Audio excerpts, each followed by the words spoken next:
고수다TV 한석수입니다.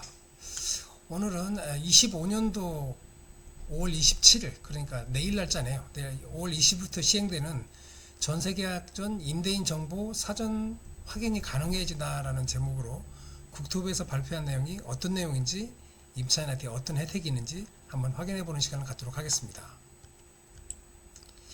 순서는 제도를 도입한 배경이 어떻게 되고, 주요 변경 내용은 뭐가 있으며, 조회 절차 및 방법은 어떻게 되는지, 제도 효과 및 기대되는 것은 뭐가 있는지, 남용 방지 장치는 어떻게 만들었는지, 그리고 향후 계획까지 이런 순서대로 한번 설명을 드려보도록 하겠습니다. 먼저 제도 도입 배경입니다. 국토부는 전세 시장의 안정과 임차인 보호를 위해 혁신적인 제도를 도입합니다. 이는 전세 사기를 예방하고 임차인의 권리를 강화하기 위한 중요한 조치입니다. 먼저 전세 사기 예방과 임차인 권리 강화를 위한 새로운 제도. 새로운 제도는 전세 계약 전 임대인의 정보를 사전에 확인할 수 있게 함으로써 임차인의 권리를 보호하고 그리고 안전한 거래 환경을 조성합니다. 이는 전세 시장의 투명성을 높이고 사기 위험을 크게 줄일 것으로 기대됩니다. 주요 목적 및 시행일입니다. 시행은 2025년도 5월 27일 화요일부터 시행을 하는 거고요. 전세 사기 예방 및 근절, 그리고 임차인의 권리 강화, 안전한 거래 질서 환경 조성, 전세 시장의 투명성 제고를 목적으로 이 제도가 만들어졌습니다. 주요 내용, 변경된 내용에 대해서 한번 보겠습니다. 임대인의 정보를 사전에 확인합니다. 뭘로 확인하냐? 다주택 보유 여부, 그리고 전세 보증 사고 이력이 있는지 없는지 내용을 확인하고요. 그리고 보증금리 대상 여부 등을 확인합니다.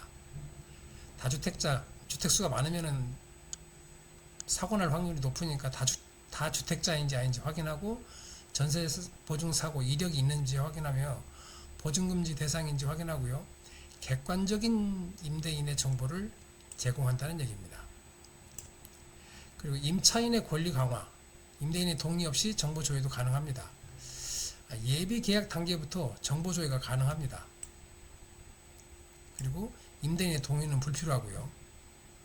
신속하고 편리한 정보에 접근합니다. 임차인의 의사결정권을 강화한다는 목적입니다. 주요 변경 내용을 계속해서 보시겠습니다. 임차인의 보호를 위한 정보 제공을 확대하는 건데요. 조회 가능 정보는 뭐가 있냐면, 임대인의 금방 말씀드렸던 것처럼 다주택자를 보유하고 있는지, 다주택 보유 여부, 과거 전세 사고 이력, 보증금지 대상 여부, 임대인 세금 체납 정보, 기타 위험 요소 관련 정보를 갖다가 조회가 가능합니다. 조회하는 시기 및 방법은 어떻게 되냐? 예비 계약 단계부터 조회가 가능해집니다. 안심 전세 앱을 통해서 간편하게 조회가 가능하고요. 허구지사를 방문한 직접 조회도 가능합니다. 계약 당일 실시간 정보도 확인이 가능하고, 이렇게 해서 조회한 것은 최대 7일 이내 결과를 제공을 합니다. 기대 효과는 뭐가 있냐면요. 전세 사기 위험 사전에 차단을 하고 임차인의 협상력을 강화합니다. 안전한 전세 거래 환경을 조성하고 전세 시장의 투명성을 제고할 것이며, 임대인의 책임의식을 향상될 것으로 기대를 합니다. 그럼 조회하는 절차 및 방법은 어떻게 되는지 조회 절차 및 방법을 한번 보겠습니다. 예비 임차인이 조회하는 방법은 공인중개사로부터 일단 확인을 받은 후에 조회가 가능합니다. 개인이 직접적으로 확인은 안 되는 거고, 공인중개사를 통해서 확인을 받아야만 조회가 가능하고, 예비 계약 단계부터 정보 확인이 가능할 것이며, 임대인의 동의 없이 조회가 가능하고 안전한 계약 체결을 위한 중요한 단계일 거라고 봅니다. 직접 하는 방법도 있습니다. 허그 지사를 방문하는 방법인데요. 허그, 즉 주택도시보증공사 지사를 직접 방문해서 신분증을 가져가야 됩니다. 공인중개사에서 확인서도 필요합니다. 공인중개사가 그 주소에 대해서 이 집을 이 사람이 보고 있는 게 맞다라고 해서 확인서를 해주면은 그걸 들고 방문하는 거고요. 대면 상담을 통한 상세 정보를 획득할 수가 있습니다. 그리고 안심 전세 앱을 통한 비대면 신청도 가능합니다. 스마트폰을 통한 간편한 비대면 신청이 가능하고요. 24시간 언제든지 신청이 가능합니다. 공인인증서 또는 간편인증은 필요하고요. 신속한 정보 조회가 가능할 걸로 봅니다. 계약 당일 조회하는 방법도 있습니다. 계약 체결 직전 최종적으로 확인하는 것으로 임대인 정보의 최신성을 보장하고 신속한 의사결정을 지원하고 안전한 계약 체결을 도모하기 위해서 계약 당일 조회도 가능합니다. 조금 전에 말씀드렸던 것처럼 안심 전세 앱으로 임차인이 직접 조회도 가능합니다. 앱 설치 후에 간편 인증을 하고요. 임대인 정보 직접 조회할 것이며 실시간 정보 확인 가능하고 계약 전 최종 점검에 용이합니다. 임대인이 직접 조회해서 제공하는 방법도 있습니다. 임대인의 자발적 정보 제공, 투명성과 신뢰도를 향상할 것이고 원활한 계약 진행이 가능할 것이며 임차인의 불만을 해소할 것으로 보입니다. 조회 결과의 확인은 해놓고 나서 최대 7일 이내의 결과를 제공합니다. 문자 또는 앱 알림으로도 통지가 가능하고 조회 결과 상세 확인이 가능합니다. 안전한 계약 체결에 결정적으로 활용될 거라고 봅니다. 중요한 내용이다 보니까 반복되는 게 있습니다. 조회 결과를 제공을 하는데요. 최대 7일 이내 하는 게 원칙이고 신속한 처리가 원칙입니다. 대부분 더 빠른 제공, 그리고 긴급시 우선 처리합니다. 통지 방법은 문자나 메시지 발송도 가능하다고 말씀드렸고 FC 알림, 그리고 이메일 통지는 본인이 선택하기 나름입니다. 24시간 확인이 가능하고요. 정보 확인 범위는 처음 나왔던 것처럼 다주택자, 이 사람이 집이 몇 채나 있느냐, 다주택 보유 여부, 전세 보증사고 이력이 있는지 없는지, 보증 금지 대상인지 아닌지, 그리고 기타 위험 요소 등을 확인할 수가 있습니다. 이번에 시행하는 제도의 효과 및 기대에서 한번 보겠습니다. 보증사고 통계 분석, 보증사고율을 통계 분석합니다. 임대인의 주택 보유수에 따른 분석, 전세사고 이력 데이터 활용, 그리고 다주택자 사고율, 주택을 많이 갖고 있는 사람들이 사고율이 높습니다. 다주택자일수록 사고율이 높고 임차인 위험이 증가하기 때문에 시작하는 거고요.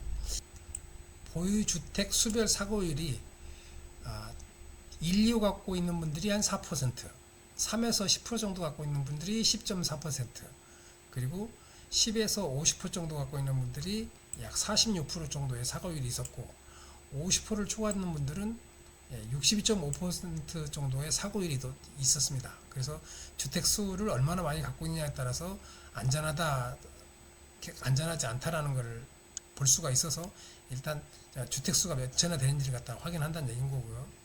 통계의 의미는 다주택자 주의의 필요성을 입증을 하고 제도 도입의 타당성을 확보를 한다는 겁니다. 여기가 이제 제가 굵은 글씨로 표시를 했는데요. 이건 전체적으로 다 한번 내용을 보겠습니다. 이제 중요한 내용이 다 들어있어서 위험 임대인인지 사전에 인지하라는 얘기입니다. 임대인의 과거 보증사고 이력을 확인하고 다주택 보유 여부를 사전에 파악을 하고 보증금지 대상자인지 여부를 확인할 것이고 잠재적 위험 요소를 조기 발견하다는 얘기입니다. 주택수가 많은지 몇 호나 되는지 해서 위험 요소를 조기 발견하다는 얘기고요. 사기 의무심 임대인을 회피할 수가 있습니다. 계약 전 충분한 정보를 수집할 수가 있고 신중한 의사결정을 지원합니다. 안전한 계약 체결을 도모합니다. 투명한 정보 공개로 신뢰가 형성될 것이고 위험 요소를 사전에 제거하는 기능이 있습니다. 계약 당사자 간 정보 비대칭을 해소를 하고 공정한 계약 환경을 조성하며 불필요한 분쟁 예방 효과가 있고 건전한 임대차 시장이 형성될 것이며 장기적 주거 안정성도 향상될 것으로 보입니다. 객관적 판단 기준을 제공을 합니다. 임대인의 정보의 표준화된 제공으로 개인적 판단 오류를 최소화하고 감정적 결정을 방지하고 데이터 기반의 합리적 선택을 지원합니다. 전문가 조언과 연계해서 가능하고 임차인의 정보 해석 능력이 향상될 것이며 계약 결정의 질적 개선을 향상될 것입니다. 임차인의 권리가 강화됩니다. 정보 접근성이 대폭 향상됩니다. 공인중개사한테 서류만 받으면은 후보에 가서 직접 또 확인이 가능하니까요. 협상력 증대의 효과가 됩니다. 그리고 불공정 계약 조건을 거부할 수 있다라는 얘기가 있고, 불공정 계약 조건을 거부할 수가 있고요. 법적 보호 장치가 강화됩니다. 임차인 중심의 정책 실현이 가능하고 주거 선택의 자유도 증가할 것이며 전세 사기 피해 예방 효과가 무엇보다도 높을 것으로 보입니다. 그러면 이렇게 임대인의 정보를 아무 때나 막 남발하면서 볼 수 있는 건 있냐? 그렇지는 않을 것 같습니다. 남용 방지 정치도 마련을 했습니다. 전세 계약 전 임대인 정보 확인 제도의 안전 장치에서 월 3회로 해서 월 3회 제한으로 무분별한 정보 조회를 방지를 합니다. 그리고 임대인에게 정보 제공을 됐을 경우에 문자로 발송해서 투명성을 확보를 하고요. 찔러보기 방지를 위한 계약 의사 검증 체계를 강화를 합니다. 최소한 가계약이라도 한다든지 해서 그래야만 가능하겠죠. 그다음에 제도 남용 방지를 위한 세부 조치가 있는데요. 조회수에 지금 3회로 지금 제한한다고 말씀을 금방도 드렸고, 그리고 임대인에게도 통지가 갑니다. 임차인이 확인해보면. 그리고 계약 의사를 검증, 찔러보기 방지를 위한 체제를 강화할 것이고, 그리고 개인정보 보호, 필요한 정보만 제한적으로 정할 겁니다. 필요한 정보만 제한적으로 정해서 개인정보도 보호를 할 것입니다. 향후 계획과 기대 효과에 대해서 한번 확인해 보겠습니다. 정부는 지금까지 전세 사기 근절 노력을 위해서 지속적으로 노력을 해왔습니다. 제도 보완 및 개선될 예정이고요. 국민의 주거 안전을 강화하고 안전한 전세 거래 환경을 조성할 것입니다. 임차인 권리 보호 확대를 해서 정보 비대칭을 해소할 것이고, 안심 전세 앱 제도를 개선해서 사용자 편의성을 증대할 것입니다. 전세 보증금 반환 보증 활성화해서 임차인의 보호가 강화될 것이고, 지속적인 모니터링으로 제도의 효과성 평가 및 개선을 할 것입니다. 네, 오늘은 국토부가 25년 5월 26일 발표한 전세 계약 전 임대인 정보 사전 확인 가능해진다라는 제목을 가지고 어떤 정보가 있었는지, 어떻게 어느 정보까지 확인이 되는 건지 그 내용을 가지고 한번 확인해 봤습니다. 아무래도 임차인분들 이 제도만 정착이 된다 그러면은 전세 사기 근절이라든가 여러 가지 안정성 측면에서는 좋은 제도라고 봅니다. 하루속히 제도가 정착되기를 바라겠습니다. 감사합니다.